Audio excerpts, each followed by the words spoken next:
right, we're with sophomore defender Eric Crawford on men's soccer. You guys went 0-1 this weekend. You drew with Lindenwood, and you beat Southwest Baptist, both road matches. You beat Southwest 5-0. First off, talk about the Lindenwood match. You got the draw with a team who was not ranked when you played them, but they were 10th in the country only a couple weeks ago, so that must have felt pretty good.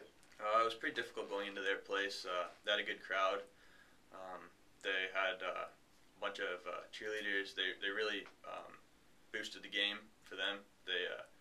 And they came out ready to play us. I think they had one of their best games of the year against us. It was a pretty even match. It went back and forth for 90 minutes. Both teams getting their chances, just nobody could manage to finish. We got into overtime with them, which was what we were looking for. Being a road match, we were making sure we didn't concede and then going from there. And once we got into overtime, we upped our pressure a lot, and they couldn't live with us. We were all over them. I don't think they had a shot within the last 20 minutes of overtime, and we were really unfortunate not to come out of there with an overtime win. But you still got the 1 point in the conference. Shots were pretty even, 12 for Lindenwood, 10 for Northeastern. Bo had 5 shots. How did he play? Teams are finding it difficult to deal with Bo's both strength and his athletic ability on the ball. We've been moving him around. He's been playing defensive mid as well as, and then we switched him to attacking, and he was really unlucky. One of the he hit one shot from about 30 yards out, and we don't know really how the goalie managed to keep it out. In this conference, in the region even, it looks like the 3 teams that are really separating themselves from the pack are Lindenwood, Northeastern State, and Fort Hays State. You just got the draw with Lindenwood at their place. You went to Fort Hays and picked up an overtime loss a couple weeks ago. They come here on Thursday. Talk about how the conference and how this region is shaping up right now. Well, I think we're sitting in a good spot right now, and I think Fort Hays got lucky the first game against us. I think they caught us at a really good time. We had a bunch of guys out with injuries, and they're going to be seeing a really different team when they come to our place this weekend. What is it going to take to be the one team that separates themselves from the other 2 going into the latter stages of the season?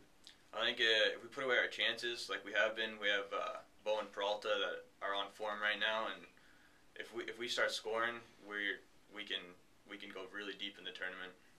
One thing you don't get to look up in the stat sheets are defensive statistics besides blocks and saves for goalies, but talk about you yourself playing center mid, right?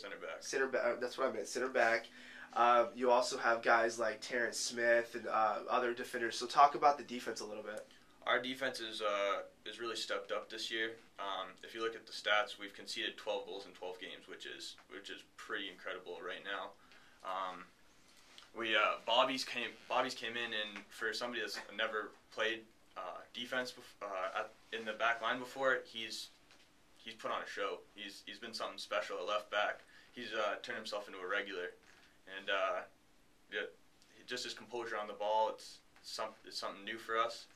And with T and myself at the back, we've been playing together for a couple years now, and we're very familiar with each other. And we're just trying to bring our success from the summer right into this, and I think we've done a good job with our defense right now. We're in a good spot. Well, just so people are aware, you've only conceded 3 goals total in the last 6 matches, which includes 4 shutouts. You've also played 3 ranked teams. I mean, it looks like the defense as a whole is playing extremely well right now. Let's transition to the Boulevard, Missouri matchup with the Bearcats, a 5-0 victory. 8 different people got a point in that match. 5 different people scored goals. You had to feel pretty good about that one. It was a great team effort for us.